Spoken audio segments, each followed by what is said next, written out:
Buongiorno o buon pomeriggio a tutti. Il mio nome è Corrado Olmi, sono il presidente di Amarcord, l'associazione degli emiliano-romagnoli in Ontario, e vi do il benvenuto a questa prima puntata della nostra nuova serie di Italian-Canadian Exchange.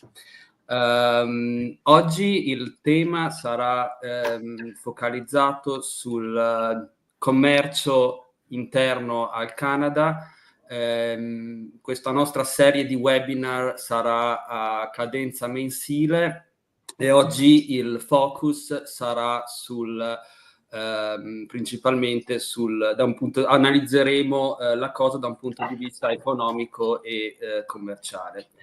Vorrei dare il benvenuto, anzi prima di tutto vorrei premettere che questa serie di webinar è organizzata da noi, Associazione Amarcord, insieme al Centro Studi Italia-Canada e alla Camera di Commercio italiana del Canada Ovest. E il tutto ha il supporto della consulta degli emiliano-romagnoli all'estero. Do il benvenuto e ringrazio gli ospiti odierni per essere qui con noi. Celso Boscariol è il presidente della Camera di Commercio italiana del Canada Ovest, il professor Livio Di Matteo, esperto di economia, insegna alla Lakehead University, e infine Paolo Quattrocchi, che oggi modererà il dibattito. Grazie ancora Paolo, è il presidente del Centro Studi Italia-Canada.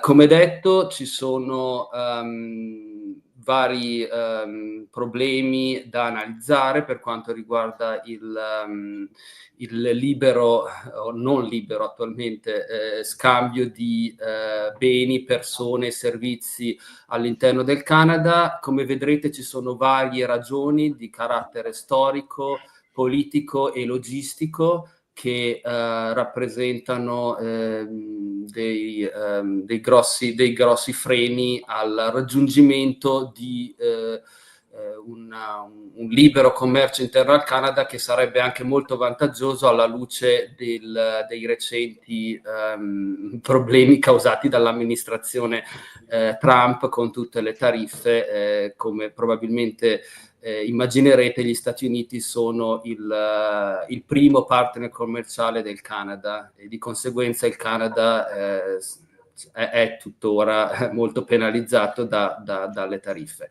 Non continuo oltre, grazie a tutti e lascio la parola a Paolo Quattrocchi. Grazie a tutti per l'iniziativa e grazie per essere tutti parte di questo incontro che trovo particolarmente interessante, perché mette a disposizione di tutti gli ascoltatori e di tutti gli interessati alle vicende canadesi, alle vicende che legano Italia e Canada, un tema che è emerso in tutta la sua importanza probabilmente proprio a causa delle tariffe minacciate o imposte, o un po' tutti e due, dalla nuova presidenza degli Stati Uniti al Canada. Ora è emerso questo tema delle barriere interprovinciali, che poco conosciute sicuramente al mondo esterno al Canada, e non so quanto del tutto conosciute all'interno del Canada. E per questo la prima domanda che rivolgerei sia a Livio Di Matteo sia a Celso Boscariol, partendo da Livio, che ha una formazione da economista e quindi probabilmente più tecnica, diciamo, sul punto. In che cosa consistono le barriere interprovinciali canadesi e soprattutto perché esistono? Buongiorno, grazie per questa partecipazione oggi. Well, Canada's internal trade barriers have a long history. They're a bit surprising because if you go back to the foundation of the country in 1867, the Constitution basically specifies that trade and commerce is a federal responsibility under Section 91.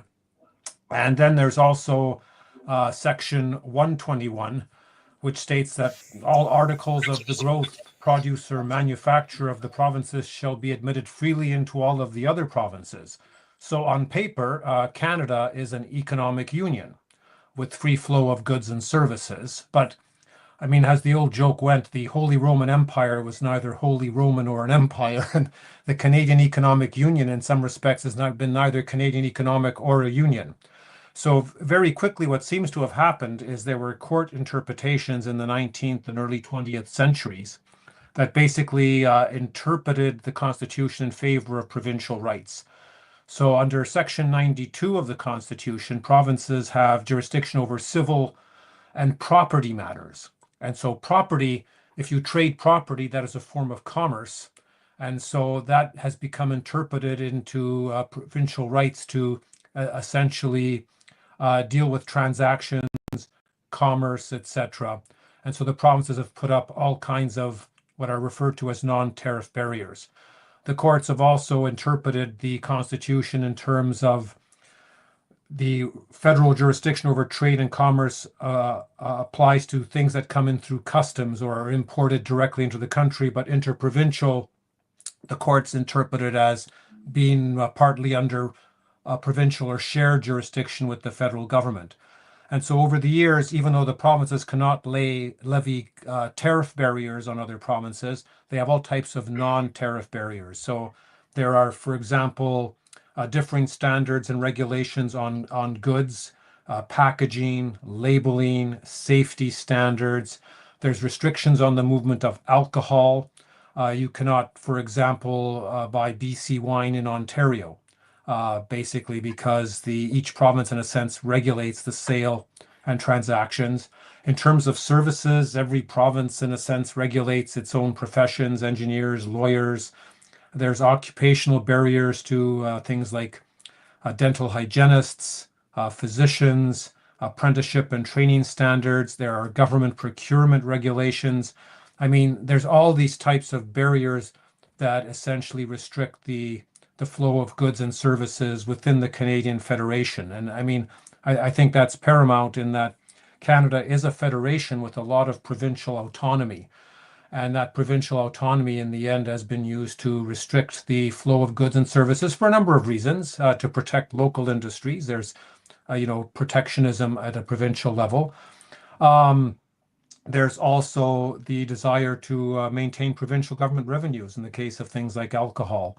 So all of these, in a sense, over the course of 155 years, have served to restrict goods, services, and that comes at a cost to the Canadian Federation.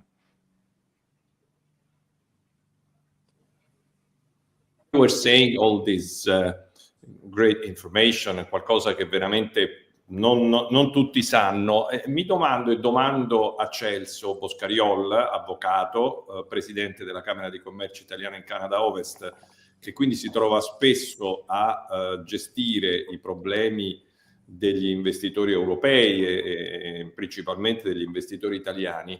Ecco, quanto queste barriere interprovinciali possono penalizzare l'investitore straniero oppure il venditore di prodotti che vengono dall'Europa? Well, sai, penalizzare non vedo proprio, ma l'unica cosa è difficile di gestire un stabilimento qui. Per esempio, io ho una società che inizialmente si è fatto la sede qui a Vancouver per distribuire i prodotti, poi ha trovato del mercato nel Quebec, e allora per andare nel Quebec era una serie di regole che si doveva superare, oltre le problemi linguistiche tra l'inglese e il francese. Allora quelle lì sono più le cose che impediscono o aggiungono i costi al commercio per una società straniera che viene in Canada, che delle volte non capisce il sistema federale qui, che sono delle competenze provinciali che devono essere osservate uno per uno attraverso il Canada. Allora quando entrano nel mercato, sì, entrano nel Canada, ma però dopo entrati qui devono gestire in ogni provincia, registrare la società in quella provincia lì per condurre gli affari. E allora quelli lì, come ho detto, aggiunge dei costi e fa la gestione più complicata qui in Canada. Quindi ecco, da quello che vedo, da quello che emerge da queste vostre diciamo, comunicazioni, sembra che da un lato la struttura federale del Canada aiuti per un certo aspetto le province canadesi e quindi le renda più autonome e quindi anche, se vogliamo, forse più ricche e più capaci di svolgere un'attività politica più individuale e forse in questo caso più importante di quanto non siano, ad esempio, sicuramente per le regioni italiane. Ecco, ma quanto di quello che sta accadendo ora nella politica canadese, quindi l'annuncio dato dal primo ministro riguardo ad un abbattimento di queste tariffe potrà essere effettivamente raggiunto in un tempo medio? Ora si parlava del 1° luglio, ma probabilmente il 1° luglio è una data indicativa. Ecco, che tempi secondo voi, questa è una domanda che faccio a tutti e voi, a Livio, a Celso, che tempi ci potrebbero essere e c'è effettivamente il desiderio da parte delle province di abbattere queste barriere? Okay. Well, credo che è ottimista di fare questi cambiamenti o di arrivare a un accordo il 1° luglio, perché il primo ministro, lui ha le sue competenze federali, ma ogni provincia ha le sue, allora devono negoziare. E quello lì purtroppo è la storia del Canada quanto riguarda relazioni tra i governi provinciali e il governo federale. Stanno sempre negoziando in ogni campo, sia nella sanità, sia nei trasporti, eccetera, per arrivare a accordi. Allora in questo caso qui credo che la motivazione al momento è quella imposta dall'esterno dal presidente Trump, e quando lui ha suggerito di fare le tariffe del 25, 30, 50%, dipende al minuto che lo trovi, cosa pensa al minuto. Allora qui i canadesi, noi, perché il 70% del nostro commercio è con gli Stati Uniti, allora sai, per noi è veramente una scossa grande. Allora la gente ha cominciato a rendersi conto di che cosa dobbiamo fare. Allora hanno cominciato a parlare, well, abbiamo le possibilità di fare il scambio nell'interno del Canada. Purtroppo la situazione è che il scambio entro il Canada non può rimpiazzare tutto quello con gli Stati Uniti, ma però può aggiungere un po'. Io ho visto un studio che ha detto 6,9% può aumentare, ma però dobbiamo togliere queste barriere e credo per usufruire quello che abbiamo qui. Abbiamo il mercato interno che dobbiamo sfruttare, e quando abbiamo anche messo in gioco, quando abbiamo stabilito quella diminuzione delle barriere interne, può anche assistere per esempio a delle società europee per investire in Canada, anche non soltanto in Europa, anche dall'Asia, perché sarebbe un ambiente più favorevole per il commercio. Ecco Livio, Celso ha fatto un numero 6%, ecco, quanto tu hai un'idea più precisa e quanto potrebbe essere il miglioramento per l'economia canadese rispetto alla caduta di queste barriere? E poi ecco, mi è venuta in mente una domanda. Il Canada è un paese che sappiamo essere immenso, e quindi sappiamo le distanze che intercorrono tra una provincia e l'altra. Ma queste barriere sono, e perdonate se la domanda può sembrare sciocca, non sono solo tra province confinanti, vale a dire le barriere ci sono anche per prodotti della British Columbia che debbono arrivare in Newfoundland. Quindi gli accordi interprovinciali che dovrebbero essere fatti coinvolgono tutte le province e anche i territori. Well, that's a complicated question. Sorry about that. No, nothing to be sorry about. I mean, it's a complicated country, and so it leads to complicated questions. I mean, the original question was, July 1st, can we expect some progress on the removal of these non-tariff barriers? And, I agree with Chelsea. It's excessively optimistic because what the federal government has promised for July 1st is simply the removal of the federal government's exemptions under the sort of existing 2017 Canada Free Trade Agreement. And the 2017 agreement actually is not the first one. There was one in 1995 called the Agreement on Internal Trade. And so, 20 years after that, respectively, very little has changed from what I can tell. And so now you have this new agreement. The federal government will relax its restrictions, but all the provincial ones still remain and are going to require substantial negotiations. So you have these restrictions on, licensing, regulation, etc. But then some of the trade barriers, in a sense, are geographic. I mean, distance is a form of natural trade barrier, and the way you overcome those, of course, is with infrastructure investment. And so the Canadian infrastructure, whether it's, highway transportation, the provincial power grids, that also requires some substantial investment. Now, to the credit of the current Prime Minister, he's also talking about national infrastructure projects. But again, he's been somewhat vague on that because, to my way of thinking, I mean, I live in Northern Ontario, and essentially the Trans-Canada Highway, on which much of our highways ship goods east-west, are two-lane highways here.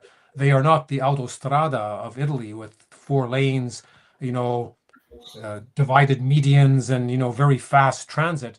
They are two-lane highways, and, an errant moose can bring everything to a halt in the middle of the night. And that's happened numerous times between transport accidents, etc. So my idea of infrastructure investment includes, national pipelines east-west to facilitate resource exports. It includes linking the various provincial power grids. So you have sort of one unified power grid that can ship power across country, but it also requires essentially 4-laning the highway infrastructure so that if we're not going to be shipping as much north-south because we are diverting our trade east-west to service markets in Asia and Europe, that our goods basically can move east-west. And so there's been no firm signal on this. In terms of how costly these barriers are, there's all kinds of estimates out there. I mean, the cumulative value of these non-tariff barriers has been estimated as being almost the equivalent of a 7% internal tariff. I mean, that is one estimate that's been done. The cost of Canadian goods has been estimated as anywhere from 7 to 14% higher once it hits stores because of the presence of non-tariff barriers. So, I mean, reducing these barriers, of course, would go a long way to reducing the costs of goods within Canada, to boosting our GDP, with estimates ranging anywhere from 2 to 5%. Will that counteract the U.S. tariffs and loss of access to the U.S. market? Not entirely. I mean, U.S. trade, well, exports in Canada are about 30% of our GDP. 3/4 of that is with the U.S. So, even boosting our GDP 2 to 5% by the elimination of non-tariff barriers will not reduce the fact that 15 to 18% of our GDP is probably rooted in U.S. trade. So it will help, but it will definitely not be enough. We do need an expansion of the internal Canadian economic market through elimination of non-tariff barriers. We also need more access to other markets, whether it's, Europe or Asia. We have a free trade agreement with Europe, but there has not been sufficient uptake or expansion yet. And that's historically because trade with the U.S. has been so easy. I mean, you just ship things south of the border. The U.S., in a sense, has now made that more difficult. There is now more incentive for Canadian firms to look for markets in Europe.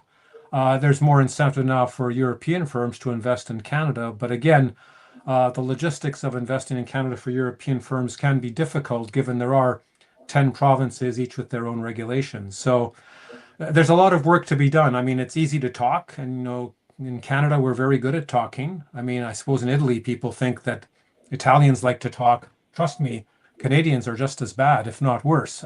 We've been negotiating things for decades, and there's been very little outcome. And Canada's a very Italian country in that sense. It's regional, except the regions have clout, as opposed to more of a more unified national standards within Italy.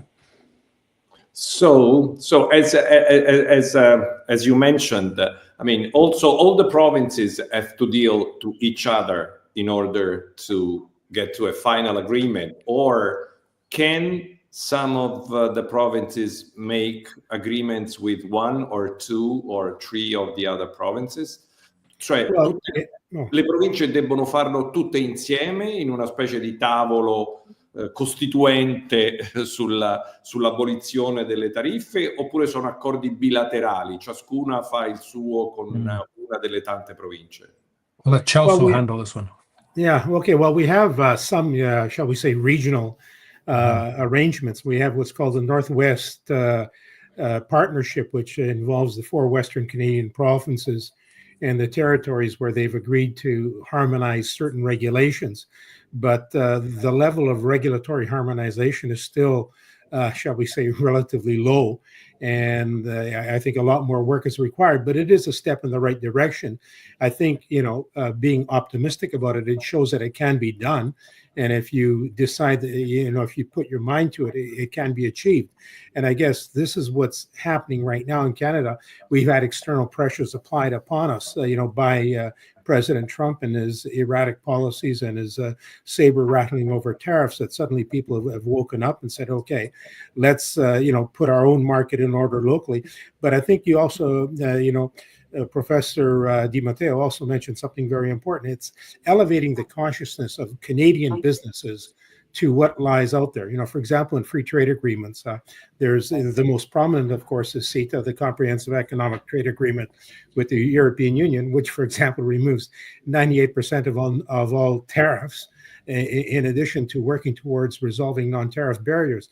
We have agreements with South Korea. We have an agreement with Chile. And so, we should be maximizing on those and elevating people's consciousness to it.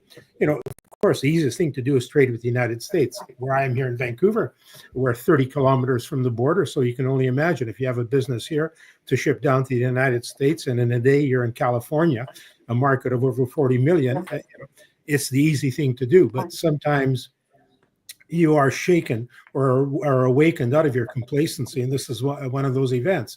And interestingly enough, Canada, over the years, I mean, we've always pursued, at least notionally, trade diversification. This goes back to, Prime Minister Pierre Elliott Trudeau in 1976, when he was looking for the third alternative, and trying to wean Canada off or liberate us from, being too dependent on the U.S. economy.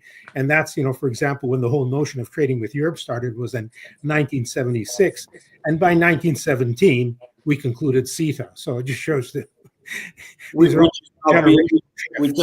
hasn't been ratified by Italy and by France yet. Yeah. That's right, yes. But maybe again, now they may be motivated in view of what's happening, across the Atlantic to the south of us. So at the end of the day, the Trump, I don't know how to define them in English. In Italian, I would say, in a very polite way, esternazioni. How did they impact on the Canadian people? Meaning, will they help Canadian people in promoting themselves towards, let's say, Europe, which is what I'm most interested, or the Buy Canadians might bring to a kind of chiusura su se stessi, without thinking about making business with Europe and eventually with China? Oh, that's certainly a tough one also. I mean, we've been talking about doing more with Europe for a long time. And in many respects, Europe is a natural trade partner. We have a lot of resources and things that would be of benefit to the European market. There's even some talk of, Canada joining the EU, which I don't think is very likely, even if we do share technically a border with Denmark off at Hans Island up in the Arctic. However, there are European countries that are not officially part of the EU, like the main EU, but they have trade agreements. I think of Norway, for example, which has a strong economic relationship with the EU without being a full member. I personally would like to see more of that type of option explored. The current government is looking at stronger defense links with Europe, stronger economic links. I mean, I don't believe we're going to be joining the EU as an official member, but some type of enhanced trade relationship might be the thing that benefits Europe, but also benefit Canada. I mean, the one thing that a lot of Canadians don't realize is more trade with Europe will, in a sense, put pressure on Canadians to harmonize their standards more with the European Union. I mean, if we can't harmonize our standards amongst ourselves in terms of eliminating our internal trade barriers, perhaps external pressure by having to, join more of a trading relationship with the EU, requiring us to harmonize with them, might be the external pressure that we need within Canada to promote some type of harmonization. But again, it's certainly not going to happen overnight, although there's a lot more impetus to do it. I mean, there's a lot that needs to happen within the Canadian Economic Union in order to realize the gains from a larger internal common market. You basically, I mean, I can't remember where I read this, but someone did suggest using AI to go through all the provincial regulations and find which ones are compatible, like which ones are similar to start the process of standardization. But you're looking at, mutual recognition of credentials, physicians, educators, healthcare workers, streamlining HR and labor regulations, agricultural marketing boards, harmonizing provincial sales tax regimes. I mean, each province, in a sense, taxes different things, even under their provincial sales taxes. So that's important.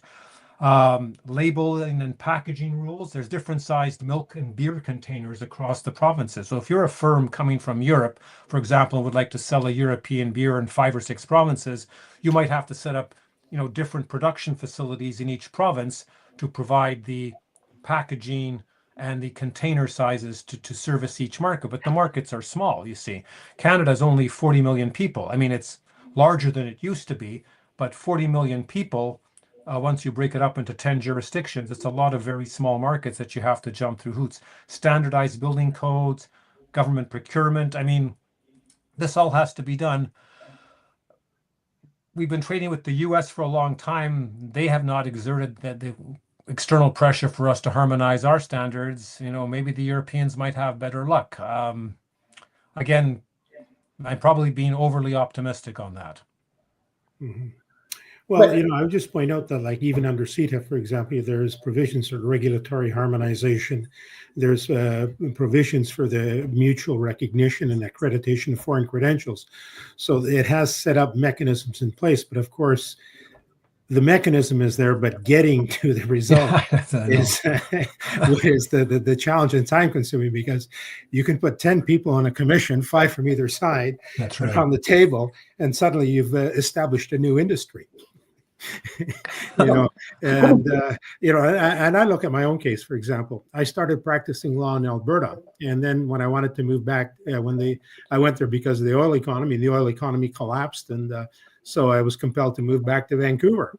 Well, I had to requalify, write all the same exams all over again. The same exams are written in Alberta, and work for 1 year at a substantially discounted salary.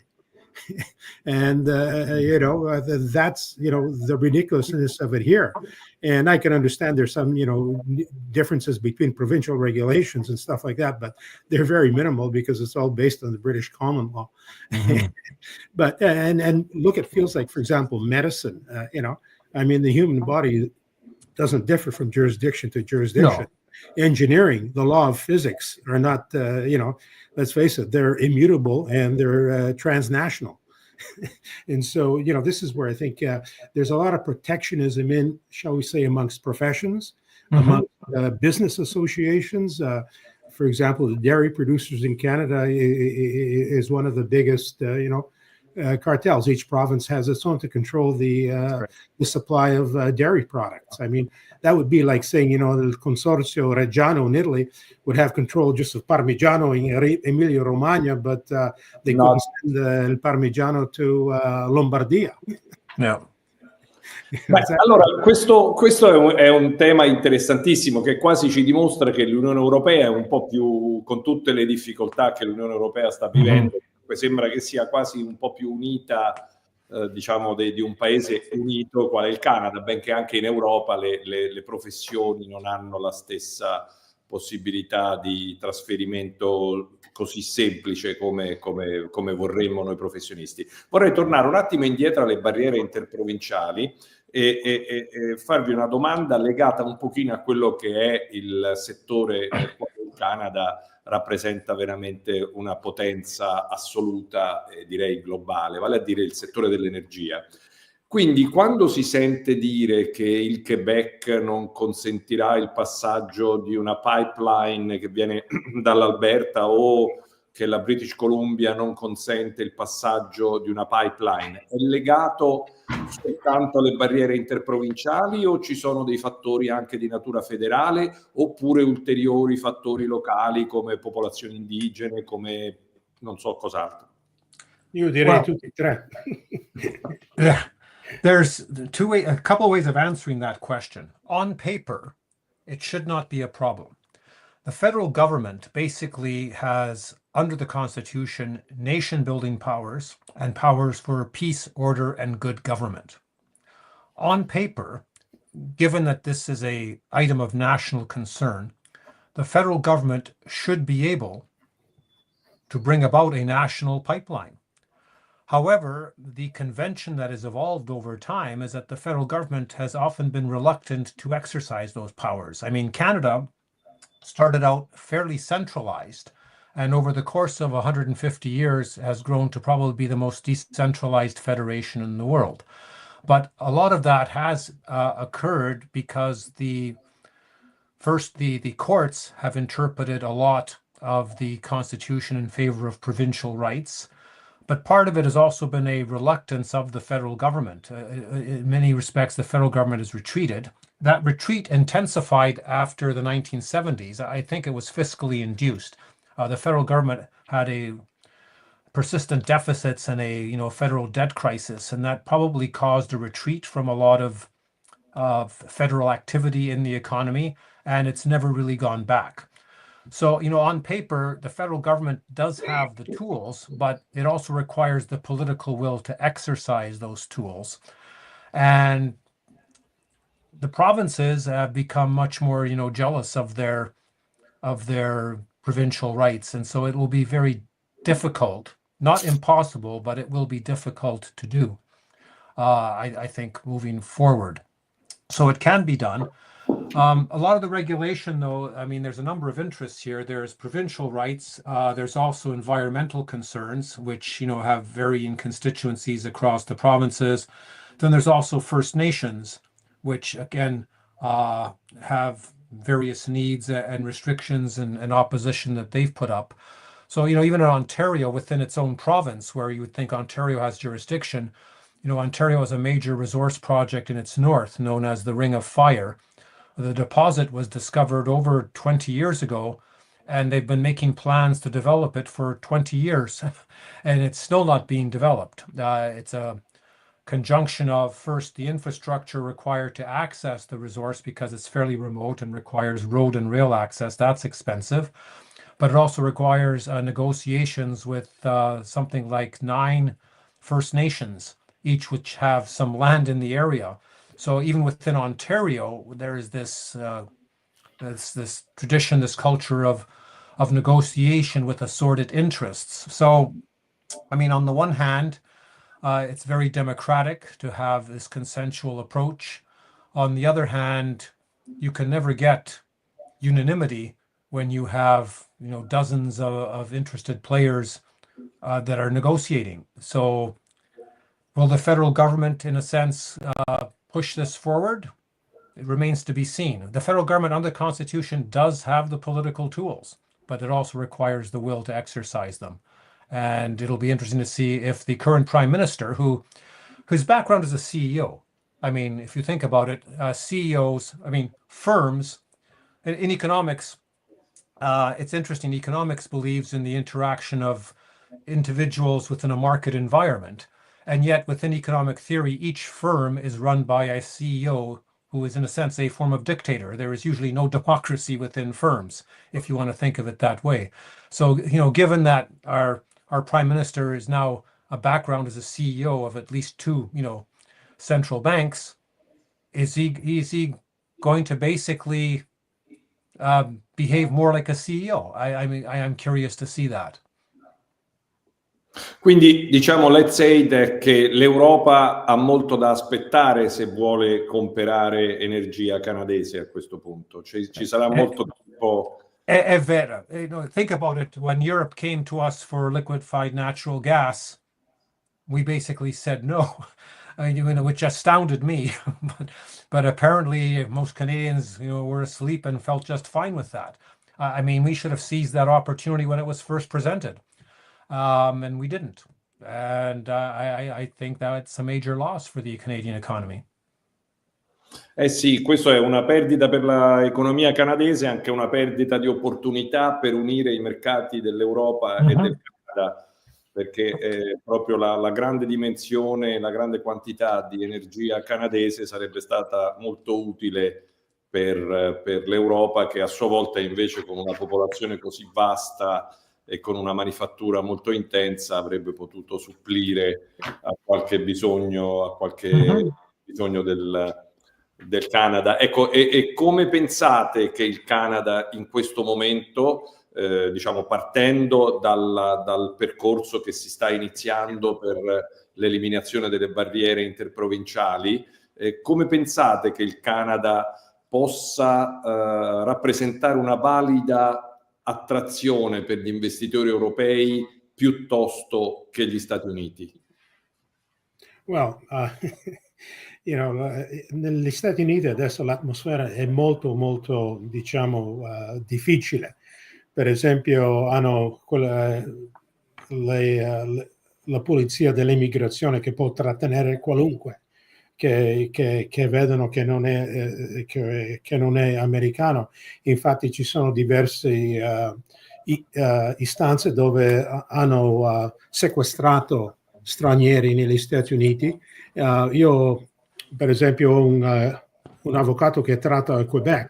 Loro avevano un cliente che aveva 2 stabilimenti negli Stati Uniti, uno nel Quebec e uno in Germania. È andato negli Stati Uniti per controllare i stabilimenti lì e sono pronti a investire un altro. È stato sequestrato dalla polizia dell'immigrazione. Persino l'hanno portato all'aereo per andare in Germania, ma era stato sequestrato.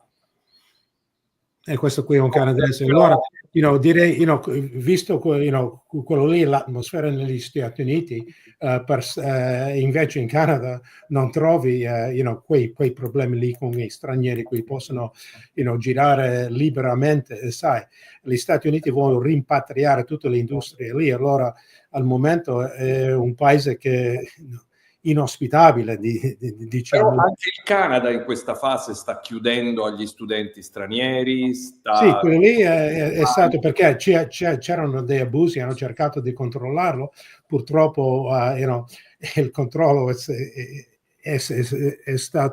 non è stato ben pianificato, ma quanto riguarda l'entrata di industrie e di imprese per entrare nel mercato canadese, nonostante che abbiamo quelle barriere interne, non hanno gli ostacoli che hanno negli Stati Uniti al momento e non hanno una clima politica contro stranieri qui in Canada.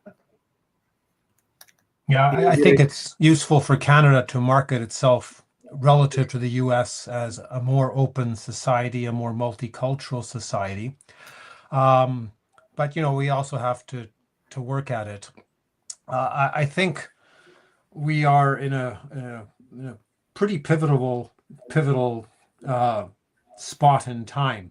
I mean, for the last 60 years, we've integrated our economy with the Americans. And in a sense, Canada has taken access to the US market for granted. We've signed agreements, we've integrated our economy with them, and I guess we've never considered that that might change. I mean, this wasn't always the case. I mean, in the 19th century, Canadians were always very suspicious of the Americans. Up until the 1920s, Canada and the US both had plans to deal with each other's mutual invasion on a military level. I mean, of course, that's disappeared, something we don't consider anymore. But if you start to think about it, the relationship between Canada and the US has suddenly changed again. So given that we, in a sense, free rode on the American defense umbrella for the longest time, access to the market, I think, in a sense, a lot of Canadians grew complacent. We've taken the Americans for granted, access to the market. We haven't had to work very hard to access other markets. And that kind of has afforded us a luxury to basically indulge in aspirational politics. We don't worry as much about what our national economic interest is because the American market was already there. So now we're going to have to revisit all of that. I think we're going to have to become much more mercenary and calculating in how we approach our international relationships. For most Canadians, I still don't think that has registered. I still think there's a lot of people out there that think this is just in the next 3 or 4 years, and then once Trump is gone, we can all go back to business as usual and everything will be the same. I don't believe we're going to go back to business as usual. I think this is a fairly significant shift. Canadians are already altering their behavior. I mean, travel to the U.S., which is our closest tourism and travel partner, is down almost 40% in the span of a few months. That is quite remarkable. There are all kinds of U.S. border businesses that are apparently hurting, but Canadians are cutting back dramatically on their trips to the U.S. They're traveling more within Canada. They're traveling more to Europe and other parts of the world. So just as Canadians individually are reorienting how they conduct, their personal travel, what they buy in grocery stores. I mean, people are looking at the products. If they have a choice between a product from the US and a product from somewhere else, they will choose the product from somewhere else. I mean, classic example is oranges. I mean, traditionally it's Florida oranges. Well, you can now get oranges from Egypt, South Africa, in Canadian grocery stores, even the firms, in a sense, of starting to reorient their supply chains. So after 3 or 4 years, once this pattern of behavior has been sort of shocked, I don't see it as automatically going back to normal. And so this is now a time where if you have the leadership and the political will to make some decisions, is how we can reorient ourselves. I mean, we'll always have the U.S. as an important trade partner, but I don't know if it's always going to be 75% of our exports going to the U.S. Maybe it's going to be going down. We will probably be exploring more trade with Asia, although that's had its own issues, whether it's with China or India.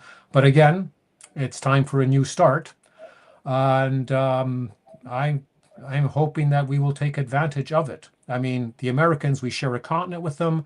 They will always be important to us. But I think our national interest requires a more concerted effort at diversification. And I think it's important that our politicians recognize that. I think Canadians individually are already starting to make that shift. But remember, politicians never really lead. Politicians tend to follow. And so as the Canadian public starts to reorient their expectations, I suspect at some point the political leadership will have to follow and give the public what they expect. Beh, questo sotto certi aspetti è un bel messaggio, perché per noi europei e per coloro che amano il Canada, che lo frequentano e che ne colgono le positività, il fatto che si possa creare un link più forte, più intenso, è semplicemente una buona notizia. Ecco, questo è la speranza, è che appunto da un elemento negativo, qual è stata la serie di esternazioni che Trump ha fatto nei confronti del Canada e dell'economia canadese, se ne possa trarre un valido beneficio. Come diceva Livio, occorrerà che ci sia un po' uno shift, un po' come un interruttore che si muova rapidamente e che porti la popolazione canadese e quindi anche i politici canadesi a guardare all'Europa con una maggiore attenzione, e sarebbe opportuno che anche l'Europa e in particolare il Canada facessero lo stesso, e soprattutto relativamente alla ratifica di questo trattato che va avanti dal 2017 e che va avanti portando enormi risultati positivi sia al Canada sia all'Europa e all'Italia in particolare, ma che ancora non si riesce a ratificare. Ecco, quindi diciamo su questo, su tutto quello che riguarda il fronte delle barriere interprovinciali, che per sintetizzare è un qualcosa che rende la vita un po' più complicata ai canadesi rispetto a quanto non la renda agli investitori e ai venditori di prodotti europei. Questo, devo dire, è un dato che sicuramente con Celso abbiamo visto nelle nostre, diciamo, esperienze di rapporti economici e commerciali. Gli europei e gli italiani non sono perfettamente a conoscenza, anche perché probabilmente la presenza di consulenti validi che sanno navigare tra le maglie del diritto canadese riescono a rendere questo, che per i canadesi è più complesso, un elemento invece di minore importanza. Ecco, volevo fare un piccolo salto a questo punto e fare una riflessione su quelli che invece sono i settori. Ecco, settori come la ricerca scientifica, l'intelligenza artificiale, la cyber security e tutti questi elementi, diciamo, immateriali non sono trattati dalle barriere interprovinciali, devo supporre.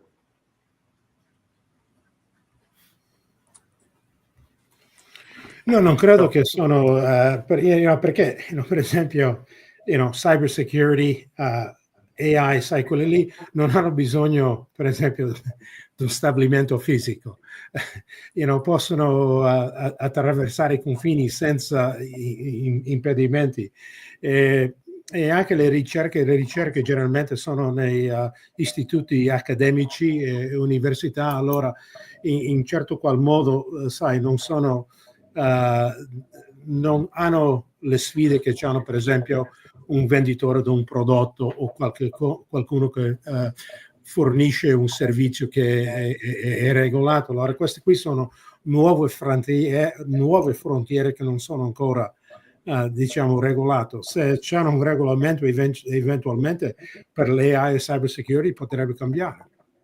Esatto, quindi questi che sono settori nei quali il Canada oggi rappresenta un'assoluta eccellenza, direi. Yeah. Per esempio anche questa settimana qui abbiamo avuto il Web Summit qui a Vancouver, che ha attirato vari imprenditori attraverso il mondo che sono coinvolti in artificial intelligence, cyber security e altri mezzi nuovi, ma quando vedi questi qui non sono costretti con confini, non sono costretti con barriere, viaggiano dappertutto, perché il prodotto che loro generano, the software, per esempio, lo possono esportare senza quasi regolamento. Allora quello lì è una cosa che dobbiamo diciamo confrontare. Ecco, ma ci sono province più inclini a mantenere le barriere interprovinciali rispetto ad altre, o questa aspirazione a rimuovere le barriere è comune a tutte? Qui in Canada è sempre appunto nel Quebec, perché Quebec è soltanto, sai, è una cultura diversa, è una struttura diversa del resto del Canada. Allora per loro ci sono anche degli aspetti culturali, linguistici che vogliono proteggere pure, e allora con quelle protezioni lì possono impedire per entrare al mercato. Per esempio il professore Di Matteo ha parlato di quando hai un prodotto, quando the labeling, diciamo, quello lì deve essere fatto in francese, inglese, e sai così, e devono osservare quelle norme lì. Allora quelle lì sono delle barriere. Actually, most of the exceptions, a lot of the exceptions that are often put in are under sort of language and culture. And so, I mean, Quebec tends to make use of a lot of that. In terms of the provinces themselves and their self-interest in trying to remove a lot of these barriers, a lot of the biggest gains actually to removal of these barriers would actually accrue to some of the smaller provinces because they tend to have smaller market sizes to begin with. So some of the studies that have been done by, say, the IMF, Prince Edward Island, which is 150,000 people, Nova Scotia, Newfoundland and Labrador, New Brunswick, those 4 Atlantic provinces, by expanding their ability to export and within the rest of the Canadian Federation, would probably have the largest gains. As a percentage, the smaller gains would probably be to some of the larger provinces, which in a sense, like Ontario is already fairly well integrated internationally, and so would not benefit as much from the internal common market, at least in percentage terms. And then there's the sectors. All sectors, see, it's hard to quantify a lot of this because we don't really know in the end what would happen once all the barriers are gone and how industries would sort of reallocate their labor and capital within the Federation. But my guess is all sectors would see benefits, both service sector and goods producing sectors. And the transport sector, I think in particular, would see large gains and benefits from the removal of these barriers, whether particularly in highway ground transportation, the transport trucking industry. I mean, the transport trucking industry still accounts for something like 40 to 45% of the goods shipped within Canada. So if you could standardize regulations there and make that more efficient, there would be substantial gains.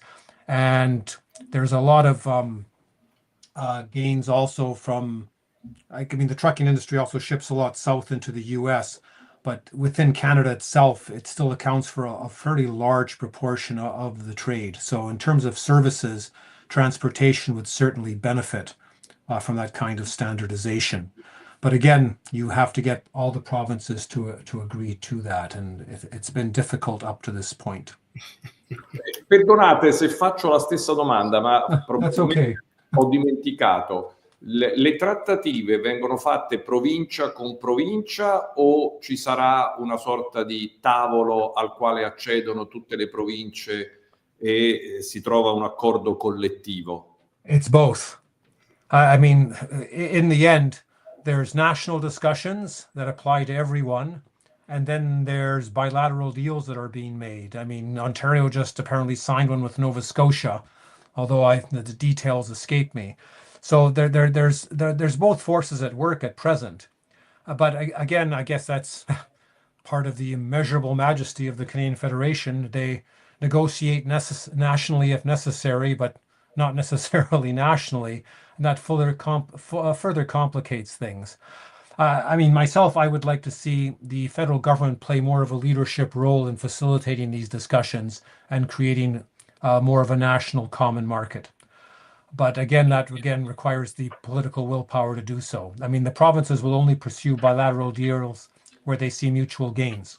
So, I mean, if Ontario and Nova Scotia negotiate something, obviously they feel that there's gains to each other from that. There might not be gains from what they've negotiated with Manitoba or Saskatchewan. That's where you require the federal government to sort of step in and try and create common ground. I mean, federations are interesting organisms in a sense. I mean, sometimes we tend to view all this negotiation and constant talk as a sign of weakness. In some sense, as long as everybody's talking, that means there's potential gains from trade. And so as long as all the partners in a federation are talking and striking deals, I suppose one would regard that as a good sign. I think it would be a much more negative sign if nobody was talking to each other. The fact that all the provinces are still talking to one another and the federal government is constantly talking to the provinces, in a sense, is a good sign, even if the gains are incremental and emerge only slowly over time. I mean, look at the EU. I mean, the Treaty of Rome was 1960. You know, it took a long time to create that internal common market, common currency, etc. Canada has been in existence since 1867. But really, this movement towards fewer provincial barriers has only been the last 30 or 40 years. So there's probably still room to grow there in that sense. Scusa Paola, avevo una domanda da un punto di vista politico. Il professor Di Matteo giustamente ha sottolineato l'esperienza da CEO del nostro attuale primo ministro e si è chiesto se potrebbe agire come CEO per cercare di migliorare la situazione del commercio all'interno del Canada. C'è anche da dire che sì, ha vinto le elezioni, ma senza avere una maggioranza assoluta, quindi da un punto di vista politico questo potrebbe forse essere un parziale freno alla sua abilità di intervenire direttamente. Ma la mia domanda è, da un punto di vista appunto politico, visto che abbiamo visto che anche se sulla carta il governo federale può decidere, poi di fatto ogni provincia, per le ragioni storiche e politiche che abbiamo analizzato, ha e tuttora decide di per sé. Cosa potrebbe fare il governo federale per facilitare un libero commercio all'interno del Canada? Per esempio mi chiedo se l'Ontario rinuncia al monopolio, per esempio sull'alcol, il governo federale potrebbe dire va bene, se lo fate vi diamo un aiuto, dei benefit economici, qualcosa del genere. Ecco, potrebbe essere una possibilità? Very remote possibility. You know, because the whole history of the federal provincial negotiations, like even for example on matters of taxation, is giving up tax points in exchange for more revenue or funding from another source. So it always boils down to okay, if I'm going to give you something, what do I get in return? And that will take a long time. And I think the only thing that to my mind at least, that will motivate or has catalyzed intentions in this regard is just external pressure saying, well, hold it, the whole economic order is being shaken up. We've got to look for new markets. We have to look for new way of doing things. And as history has always shown, people are don't make big changes until they're compelled to make the big changes. That's right. Otherwise, when you're living in the complacent world that Professor Di Matteo described, where just everything's fine, just increment here, we'll tinker with this and then that, but we're not. And if you look at Canada's history, the only time big changes were made were external events descended upon us, whether it was World War II, whether it was the Great Depression, and brought about programs like, shall we say, unemployment insurance, a Canada pension plan, things like that were required. But there was the force of national crisis that compelled that. Otherwise, we'll just muddle along. And so, right now we are facing one, and I don't think we've felt the full effect of it yet. It may take a few years before people really feel the full effect.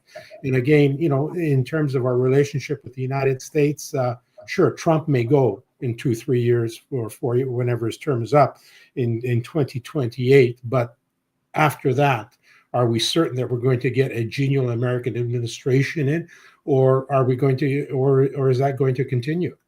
Because there's a lot of trends in the United States which are very visibly disturbing in terms of the perpetual, shall we say, assault on democracy, the assault on the courts, the erosion of democratic norms, the shall we say, the almost the knocking down of the separation of powers, which are quite troubling. And how long will it take the United States to restore itself to where it was before, or will the United States continue on in that path, depending on what administration follows? So this is why I think that we haven't seen the full effect yet. And as I always say, necessity is the mother of invention.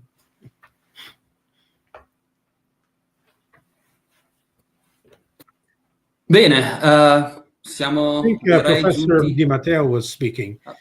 Oh, sorry.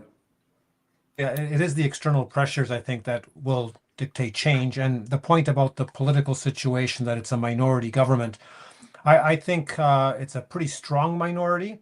And most Canadian minority governments on average last about 15 months to 2 years. I don't think anybody is in any rush to bring down the government. at this point, given the international situation and the situation with the US. I think the Prime Minister probably has a window of opportunity of about 6 to 12 months to bring about as much change as he can that has been, brought about by external pressure. And after that, it's the long run. In the short run, I think he might be able to do something given the external pressure.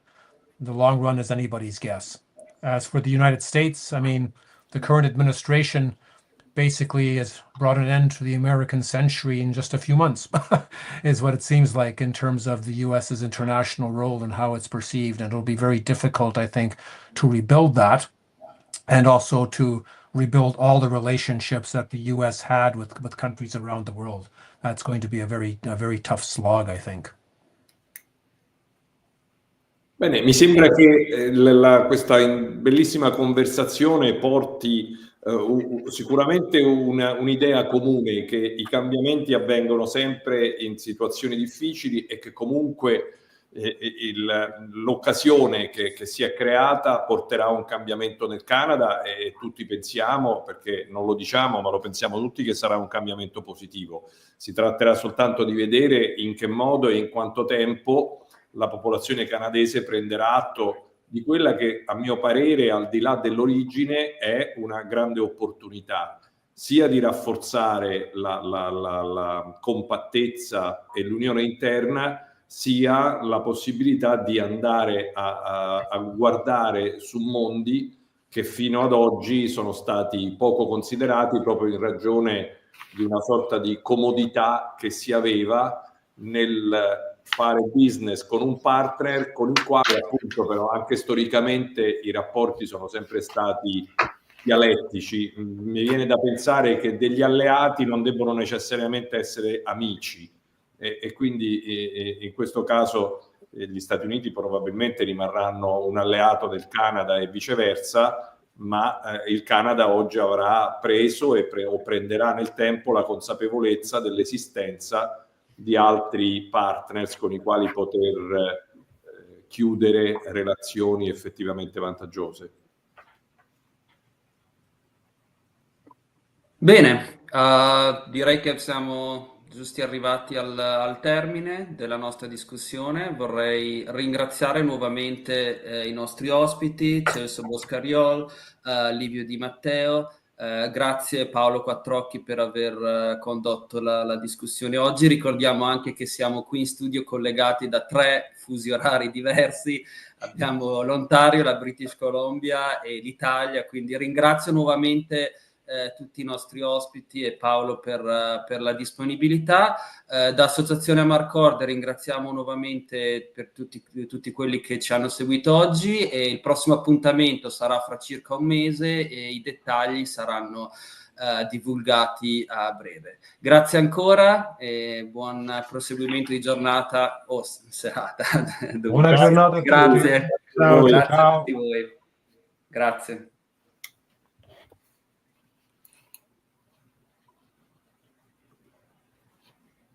That was a lot of fun. Piaciuto? Sì, mi è piaciuto.